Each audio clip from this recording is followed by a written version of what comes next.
और एक बड़ी खबर आ रही है, पहले वो जान लीजिए। All India Muslim personal law board का पक्ष, मुसलमान के बाद सिखों ईसाइयों की बारी है, वक्फ बोर्ड में बदलाव मंजूर नहीं है। यह कहा है वक्फ बोर्ड के प्रतिनिधियों ने। हिंदुओं की धार्मिक संपत्तियों की भी आएगी बारी, सरकार ने मुसलमान से सिर्फ लिया है, दिया कुछ नहीं है।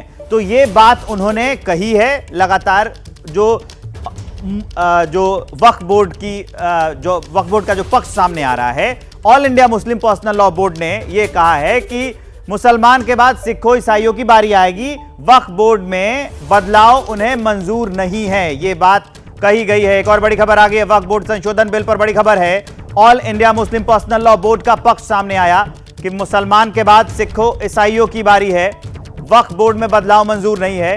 हिंदुओं की धार्मिक संपत्तियों की भी आएगी बारी, सरकार ने मुसलमानों से सिर्फ लिया है, दिया कुछ नहीं है। ये हम उस मीटिंग की तस्वीर हम आपको दिखा रहे हैं। उसके बाद ये पक्ष उनका सामने आया। उन्होंने कहा, all India Muslim personal law board ने, कि मुसलमानों के बाद सबकी बारी आएगी, सिखों की बारी आएगी, ईसाइयों की बारी आएगी। इन सरकार ने, वर्तमान जो सरकार चल रही है, इस पर हमला बोला और कहा कि इन्होंने लिया है लेकिन दिया अब तक कुछ नहीं है। आपको बता दें कि जब से ये वक्फ बोर्ड में संशोधन बिल की बात आई है, तब से लगातार जो धर्मगुरु हैं वो भी ये कह रहे हैं कि अगर सलाह मशविरा करके ये बात आती है सामने, कोई नया संशोधन किया जाता है तो वो ठीक रहेगा।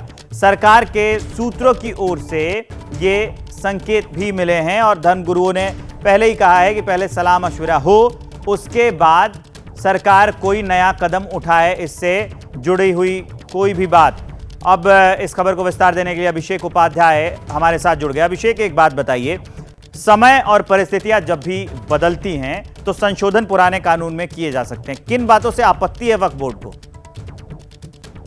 देखिए, all India Muslim personal law board ने बयान जारी किया है और उन्होंने कहा है कि सबसे बड़ी आपत्तिजनक बात यह है कि आप जो है मुसलमानों का जो वक्फ का अधिकार है, वक्फ बोर्ड है, जो वक्फ की प्रॉपर्टीज हैं, ये सारी वो संपत्ति हैं जो दान में दी गई प्रॉपर्टीज हैं। ये वो संपत्ति हैं जहां पर उनकी खानकाहें हैं, जहां उनके मदरसे हैं, जहां उनकी मस्जिदें हैं।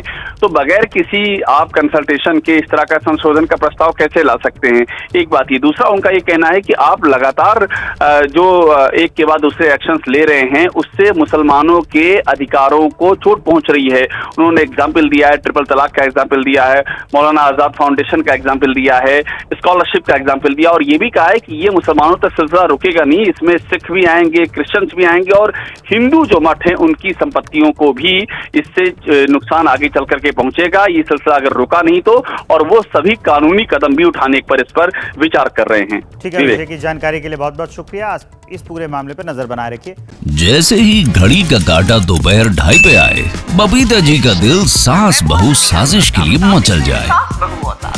और ये है इनकी बहू, पूरे दिन ऑफिस की टेंशन हो जाए गॉन जब ये करें अपना फेवरेट शो फ्री टाइम पे ऑन। इनकी तरह आप भी देखिए अपना फेवरेट शो अपने टाइम पर और डाउनलोड कीजिए एबीपी लाइव ऐप अपने स्मार्ट टीवी पर।